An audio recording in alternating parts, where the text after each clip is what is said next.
باخدا بابا، اگر یہ سب آپ نے کیا ہوا تو میں آپ کو معاف نہیں کروں گی۔ وہ سن ہوتے دماغ سے سوچ رہی تھی، آنکھوں سے بالآخر آنسو روا ہو گئے تھے۔ اسے تازہ ہوا کی ضرورت تھی۔ حسن اس تک آیا، بچوں کو فارم ہاؤس کے دوسرے سرے پر بنے آفس میں چھوڑ آیا تھا۔ کس کا کام ہو سکتا ہے؟ گیلی سانس اندر کھینچتے ہوئے اس نے پوچھا۔ خلیل بھائی کو خالو پر شک ہے، وہ اس وقت ٹینس ہے عابلہ، ان کی کسی بات پر دکھی مت ہو۔ حسن نے اس کا سر تھپکتے ہوئے کہا، مجھے یہ بتاؤ حسن کہ جب ہر مرد ٹینس ہوتا ہے تو وہ غصہ اپنی عورت پر کیوں نکالتا ہے؟ وہ کچھ نہ کہہ سکا تو بہار نے مزید کہا، میں بتاتی ہوں، تم لوگ اسی لیے عورت پر غصہ نکالتے ہو کہ تم لوگ جانتے ہو وہ تم لوگوں کے اس بیہیویئر پیٹرن کی عادی ہے اور سمجھتی ہے کہ یہ سب وقتی ہے۔ مرد کا موڈ خراب ہوتا ہی رہتا ہے اور خاموشی سے سن لیتی ہے، لیکن کیا تم لوگ بعد میں اس غلط رویے کا مداوع کر سکتے ہو؟ ہر عورت کا اس کی اپنی نظر میں ایک وقار ہوتا ہے، اسے تکلیف پہنچا کر کون سا سکون حاصل کرتے ہو؟ بہار عابلہ، حسن نے اسے روکنا چاہا۔ تمام، اس نے دونوں ہاتھ اٹھا کر خود کو ریلیکس کیا، بھلا حسن کو کیوں سنا رہی ہے؟ حسن فوراً پتہ لگواؤ یہ کس کا کام ہے، خلیل سعدی میرے بابا تک نہیں پہنچنا چاہیے، کہہ کر وہ آفس کی جانب بڑھنے لگی کہ آواز پر قدم تھم سے گئے۔ میرے بیٹوں سے دور رہو بہار سلطان، اس نے لب بھیجے، بے بسی تھی کہ بے چینی، وہ آگے نہیں بڑھ سکی۔ آج اس سبززار میں وہ خود کو اکیلا محسوس کر رہی تھی، بے حد اکیلا، جیسے وہ ہمیشہ سے تھی، کھارت سے یا کھارت سے۔ وہ حسن سے کار کی چابی لے کر کار کی جانب بڑھ آئی، آنکھوں سے آنسو پھر سے روا ہو گئے، نہ جانے کون سا غم زیادہ تکلیف دے رہا تھا۔ 25 نومبر، وہ ایک سرد دوپہر کا سرد ترین منظر تھا۔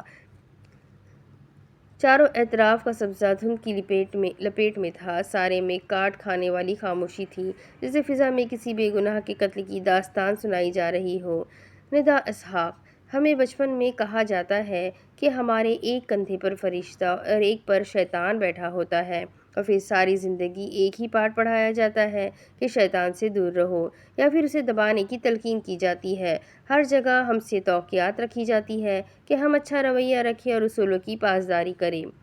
وہاں ایک پرانا سا فارم ہاؤس تھا جسے کسی نے بنوا کر واپس خبر نہیں لی، یعنی وہ کافی عرصے سے کسی کے استعمال میں نہیں رہا ہو۔ وہ فارم ہاؤس انقرہ میں واقع تھا، جو قریبی گاؤں کی حدود سے چند میل دور تھا۔ اس فارم ہاؤس کے باہر اس دن کئی بزنس مینز اور ملکی معززین کو قیمتی چمچماتی گاڑیوں میں آتے ہوئے دیکھا گیا تھا۔ علاقہ سنسان اور انجان تھا، لیکن اس دن رونق سی لگی ہوئی تھی۔ وہاں جو گاڑی آتی اس میں سے ایک شریف اور باوقار انسان دوست نکلتا اور اندر کی جانب بڑھتا گیا۔ ان کے محافظ خالی گاڑیوں کی دیکھ بھال کو وہیں رک جاتے تھے۔ بچپن میں والدین اور معاشرہ بچوں کو ان کے ڈارک ایموشنز کا اظہار نہیں کرنے دیتا، اور جب انسان کے اندر کے شیطان کو دبایا، دھتکارا یا قبول نہ کیا جائے تو بدلہ لینے کی ٹھان لیتا ہے۔ اس شیطان کو سائیکیٹرسٹ کارل یونگ شیڈو کہتے ہیں۔ جب وہ آیا تو اکیلا ہی تھا، اس کے ساتھ کوئی باڈی گارڈ، اسسٹنٹ، کوئی پروٹوکول آفیسر، کوئی بھی تو نہیں تھا۔ اس کا حلیہ بھی عام سا تھا، وہاں خود کو مہمان دکھانے کا کوئی بھی اسٹنٹ نہیں کیا گیا تھا۔ آئل بلیک جیکٹ کے ساتھ گرے ٹی شرٹ اور جینز میں ملبوس، سپاٹ چہرہ لیے وہ بھی اندر کی طرف بڑھ گیا۔ ماتھے کی شکنیں بڑی ہوئی تھی اور اٹھتے قدم مضبوط تھے۔ چال میں ایک شان سی تھی کہ وہاں موجود مختلف محافظوں کے ہاتھ ان کی جیبوں میں گئے تھے۔ وہ اس انسان دوست کی آمد کی اطلاع باقی سب کو دینے لگے تھے۔ غصے کی پہلی اسٹیج، اس اسٹیج پر غصہ لاشعوری طور پر دبا ہوا ریپریسڈ ہوتا ہے۔ جو لوگ اس انرجی لیول پر رہتے ہیں انہیں سائیکولوجیکل زبان میں پیسیو اگریسو کہا جاتا ہے۔ ایسے لوگ کھل کر وثوق کے ساتھ اسرٹیو اپنے جذبات کا اظہار نہیں کر پاتے۔ یہ والا انرجی لیول انسان کی صحت کو دیمک کی طرح کھا جاتا ہے۔ صدر دروازے کو کھول کر وہ چند لمحے وہیں رکا رہا اور سارے کو اپنی نظروں سے اسکین کیا۔ دروازے کے سامنے ہی بڑا سا ہال تھا جہاں موجود لوگ اس کے منتظر تھے۔ اس ٹیبل کے علاوہ کہیں بھی روشنی نہیں تھی۔ وہاں چکور ٹیبل سجا ہوا تھا جس کے اطراف میں رکھی غالباً تمام ہی کرسیاں بھری ہوئی تھیں۔ مشروبات سے بھی لطف اندوز ہوا جا رہا تھا، یا شاید اسی کے انتظار میں یہ شغل جاری کیا جا رہا تھا۔ غصے کی دوسری اسٹیج، جب ہمارے تاریک جذبات کو اظہار کا موقع نہ ملے یا پھر ہم انہیں قبول نہ کریں تو وہ لاشعوری طور پر ہمارے معاملات میں ٹانگ اڑا کر خود کے ہونے کا احساس دلاتے رہتے ہیں اور ہمیں فائدہ دینے کی بجائے اکثر نقصان دیتے ہیں۔ اس اسٹیج پر آپ اپنے دماغ کی دماغ کی تصور کرنے کی طاقت، امیجنیشن پاور کا بہترین استعمال کر سکتے ہیں۔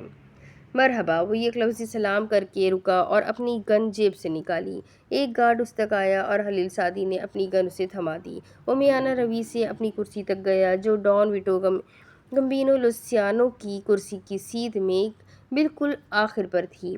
وہ آرام سے بیٹھ کر ایک سرسری نگاہ سے سب کو دیکھ کر ڈان ویٹو کو دیکھنے لگا، جو بڑی عمر کا پست قامت لیکن بظاہر باروب شخص تھا۔ چہرہ جھری زدہ تھا جو بڑھاپے کو چھپانے میں ناکام رہا تھا۔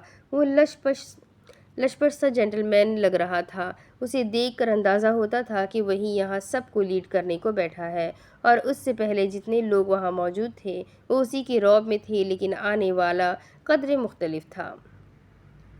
نیورو سائنٹسٹ کہتے ہیں کہ انسانی دماغ کی خاصیت ہے کہ یہ حقیقی تجربہ اور تصوراتی تجربے میں فرق نہیں کر سکتا۔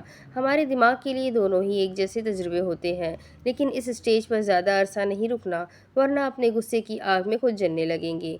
کب راکھ ہو جائیں گے علم ہی نہیں ہوگا۔ ہم انسان ہیں اور ہمیں ریورسز کا استعمال کرنا بخوبی آتا ہے۔ غصہ ریورس ہے، اس کا استعمال اپنے مقاصد کو حاصل کرنے کے لیے کرنا ہے، نہ کہ خود کو راکھ کرنے کے لیے۔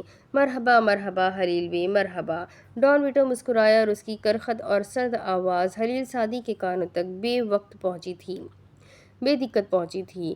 ایسی سخت آواز کے کانوں کو ضرر دے، ایسی سخت کہ روح بے سکون ہو جائے، ایسی سرد کہ سانس روک دے، لیکن نہ یہ آواز اس کے کانوں کو ضرر پہنچا سکی، نہ روح کو بے سکون کر سکی، اور نہ ہی اس کا سانس روک سکی۔ آج کی میٹنگ کا ایجنڈا، اس نے سر ضباط میں ہلاتے ہوئے سنجیدگی سے پوچھا۔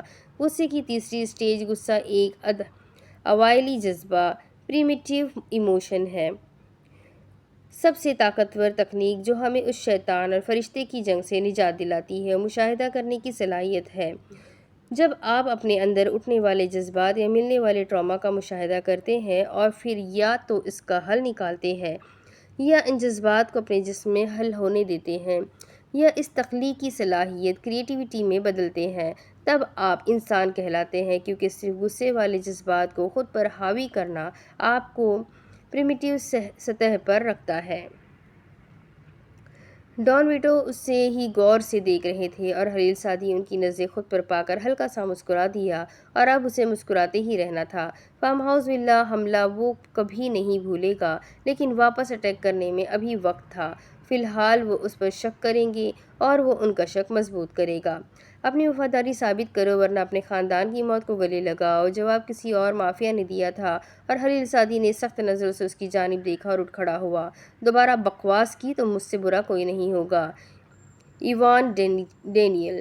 وہ دائیں ہاتھ کی انگلی سے اسے للکارتے ہوئے شیر کی مانند دہاڑا تھا۔ ایک خاندان ہی تو تھا جس پر وہ کبھی کمپرومائز نہیں کر سکتا تھا۔ اس کے خاندان میں بہت قیمتی لوگ تھے اور وہ کسی کو ان کی طرف میلی آنکھ سے دیکھنے نہیں دے سکتا تھا۔ وہ ایسے لوگوں کی آنکھیں نکال دینے پر یقین رکھتا تھا اور کوئی شک نہیں تھا وہ ایسا کر دیتا۔ میں تو تمہیں موضوع بتا رہا ہوں، اس میں اتنا غصہ ہونے والی کیا بات ہے؟ ایوان ڈینیل نے برا منائے بغیر کہا۔ میں سمجھا نہیں۔ وہ ڈان ویٹو کی جانب مڑا۔ کہیں کچھ غلط تھا، وہ کچھ مس کر گیا تھا، مگر کیا؟ سلطان عمر کی گرفتاری کے بعد ہمیں احساس ہوا کہ ہمارے درمیان ہی کوئی غدار بیٹھا ہوا ہے۔ ڈان ویٹو نے گلا کھنکار کر اپنی سخت آواز میں کہنا شروع کیا۔ غصہ برا یا اچھا نہیں ہوتا، یہ بس ایک جذبہ ہوتا ہے، اور اس جذبے کے اظہار کا طریقہ آپ کی زندگی پر اثر انداز ہوتا ہے۔ غصہ ایک فیول کی مانند بھی ہو سکتا ہے، یہ ایک موٹیویٹر بھی ہو سکتا ہے جس کی مدد سے آپ اپنے مقاصد کو حاصل کر سکتے ہیں، یا پھر یہی غصہ جو فیول ہے اور آپ کو اس کا بہتر استعمال نہیں آتا تو یہ آپ کو اور آپ کی زندگی کو جلا کر راکھ بھی کر سکتا ہے۔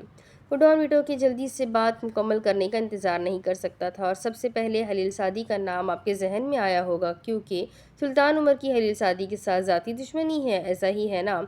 اسے ڈان ویٹو کی بات نہایت غصے سے کاٹ دی اور ایک تندہی سی نگاہ سلطان عمر پر بھی ڈالی۔